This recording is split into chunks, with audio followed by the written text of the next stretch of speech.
Al-Baqarah 58. Ini berbicara tentang kisah Bani Israel. Karena Israel itu sebenarnya tak pernah punya tempat. Jadi selalu pindah dari satu tempat ke tempat lain.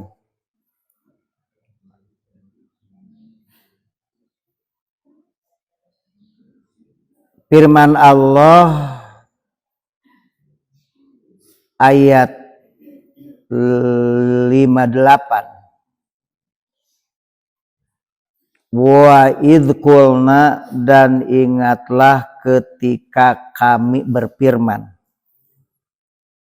Ini berbicara kisah. Udkhulu, masuklah kamu hadihil qaryata, ke negeri ini.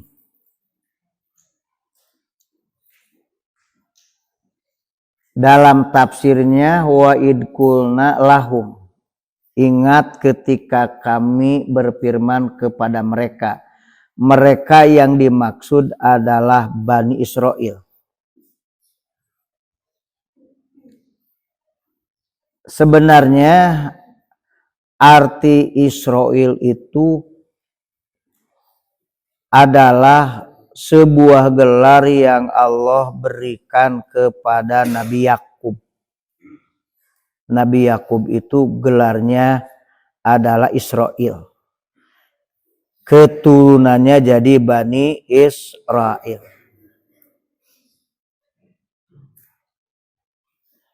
Arti Israel sebenarnya adalah al-muti'u lillah wal mujahidu fi sabilillah. Arti asalnya Israel itu orang yang taat kepada Allah atau orang yang berjihad di jalan Allah. Itu Israel sebenarnya.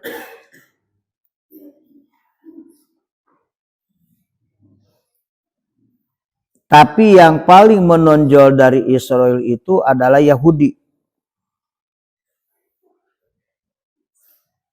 Yahudi itu adalah anak Nabi Yakub yang keempat bernama Yahuda. Dan ini orang yang merencanakan pembunuhan atau juga dibuangnya Nabi Yusuf, padahal itu adiknya. Jadi Nabi Yakub ini memiliki dua istri. Dari yang tua memiliki anak 10, dari yang muda memiliki anak 2. Dari yang tua itu salah satunya ada nama nomor 4, namanya Yahuda, yang dinisbatkan menjadi Yahudiun, bangsa Yahudi.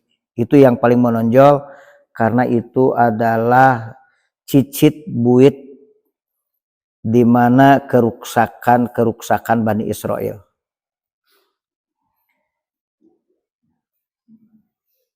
Sedang dari yang muda adalah Nabi Yusuf dan Bunyamin. Mereka selalu iri terhadap Nabi Yusuf. Bahkan ketika Nabi Yusuf bicara sama Nabi Yakub, ini jadi kalimatnya, aku melihat 11 bintang sujud kepadaku. Ini ro'aitu kaukaban ya. Aku melihat 11 bintang itu ternyata sujud kepadaku. Kata ayahnya Nabi Yakub, la taksus ru'yaka ala ikhwatika. Jangan engkau bercerita tentangmu kepada saudaramu, karena nanti akan berbuat tipu daya sama kamu. Itu diingatkan oleh Nabi Yakub kepada Nabi Yusuf.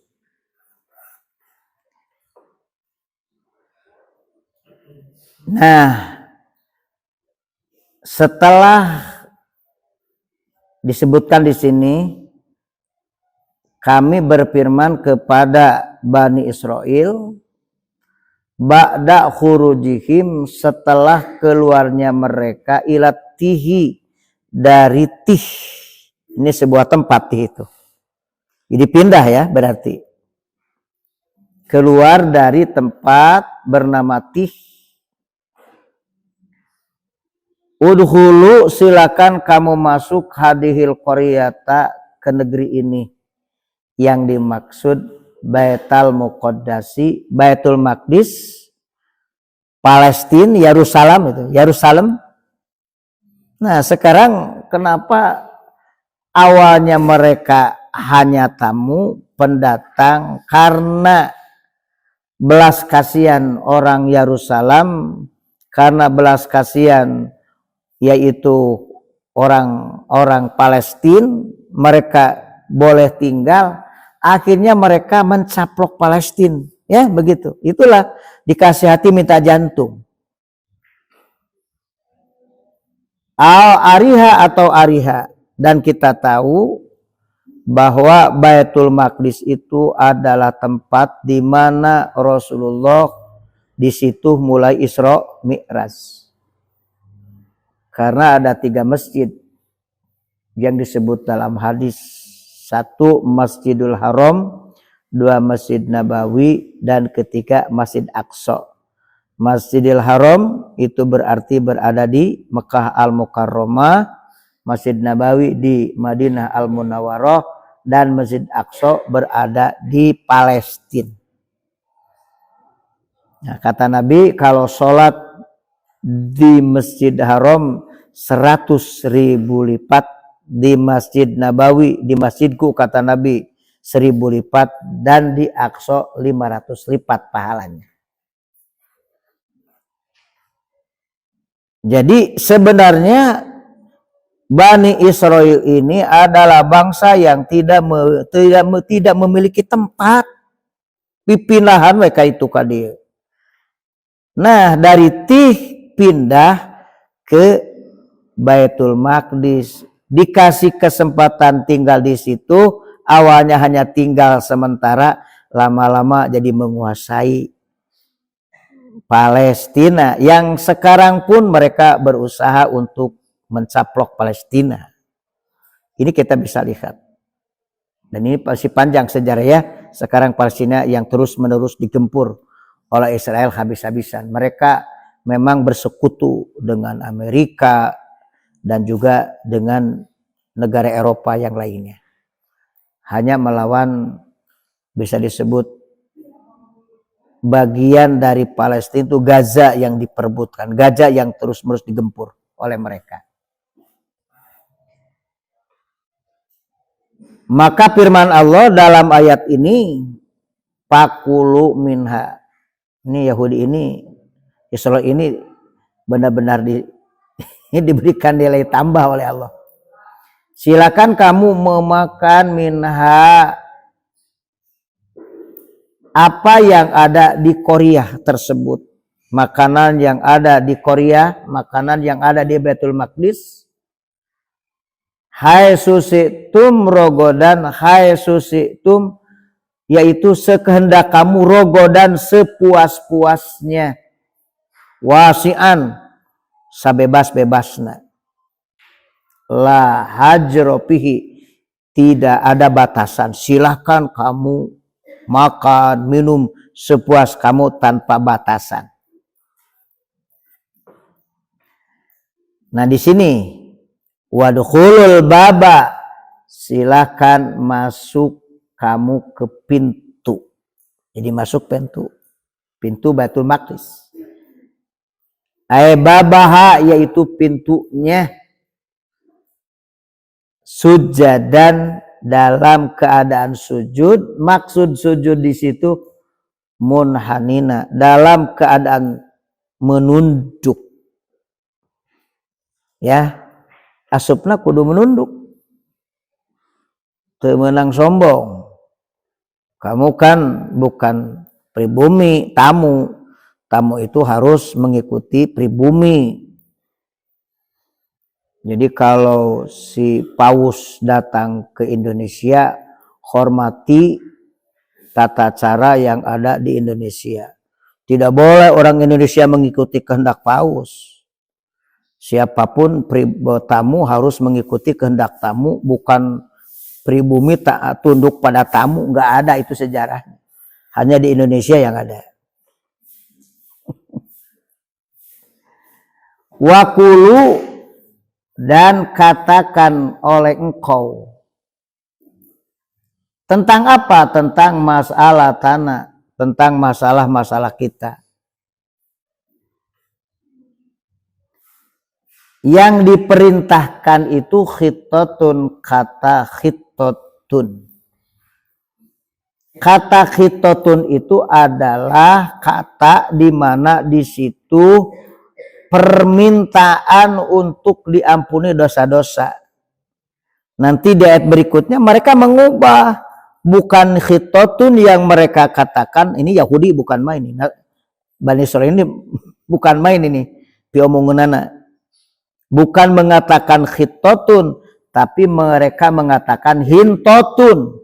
Bukan khitotun, tapi hintotun mereka katakan. Harusnya khitotun. Khitotun itu tafsirnya antu hatta anna khotoyana, yaitu agar dihapus dosa-dosa kami.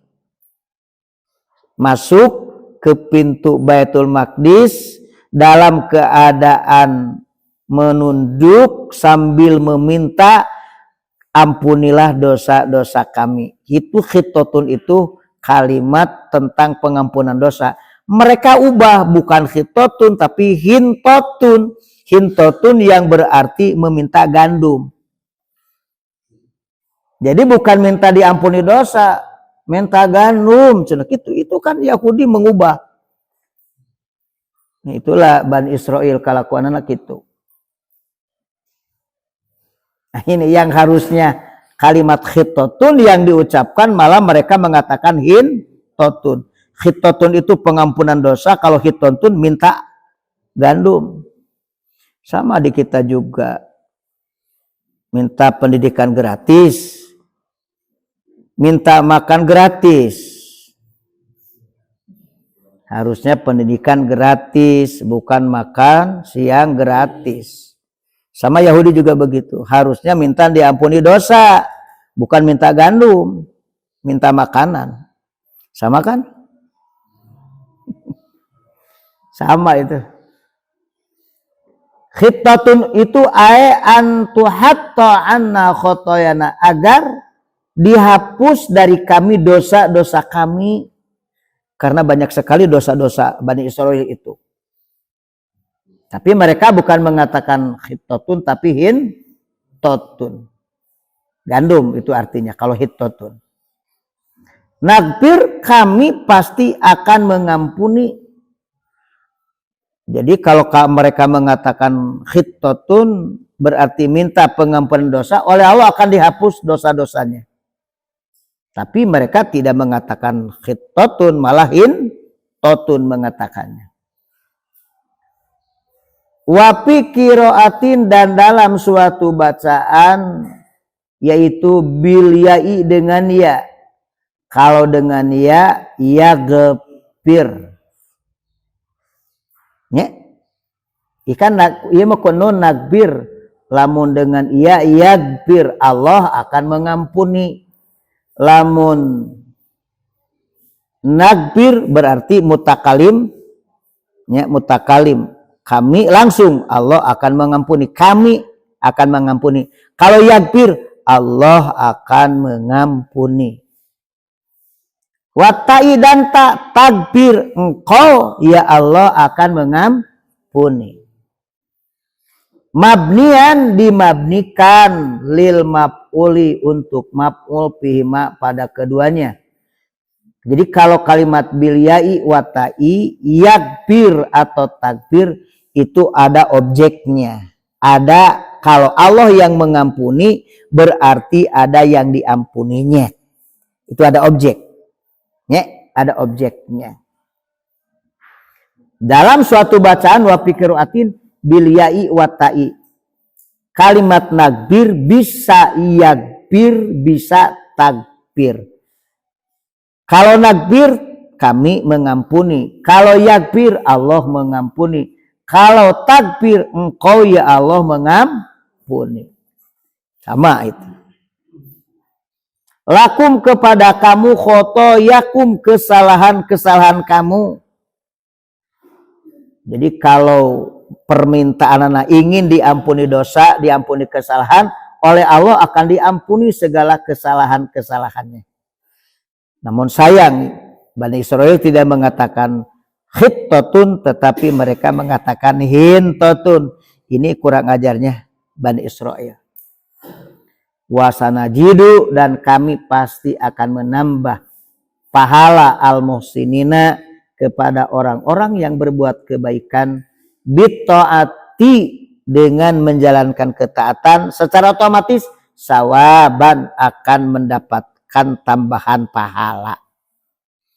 Jadi Bani Israel itu adalah bangsa yang tidak pernah istiqomah, tidak pernah komitmen terhadap perintah-perintah Allah. Selalu mereka mengubah-ubah sesuai dengan hawa nafsu mereka. Dan itu menjadi karakter dari Bani Israel. Tentu salah satu yang menonjol itu adalah karakter dari bangsa-bangsa Yahudi. Anak Nabi Yakub yang keempat. Jadi Yahuda, jadi Yahudiun. Kan itu pengikutnya. Yahudiun, jadi pengikut Yahudi. Itu sementara dulu Al-Baqarah 58, dan nanti lebih detail adalah ke ayat ke-59 nanti. Jadi kalau berbicara ayat-ayat kisah, maka berarti ibrah. Pelajaran apa pelajaran yang akan dapat kita ambil dari kisah ini, dan tentu dari ayat kisah ini kita akan mengambil sebuah pelajaran yang berharga, ya begitu. Jadi kita tidak boleh seperti orang-orang Yahudi, juga orang tentu ini adalah khususnya ya Yahudi dari kalangan Bani Israel. Walaupun awalnya kita tahu Israel itu sebuah gelar yang Allah berikan kepada Nabi Yakub, yaitu al-muti'ulillah, yang taat kepada Allah, wal mujahidu fisabilillah, orang yang jihad di jalan Allah. Namun telah terjadi pergeseran-pergeseran. Itu yang bisa disampaikan untuk pagi hari ini. Semoga bermanfaat untuk kita semua.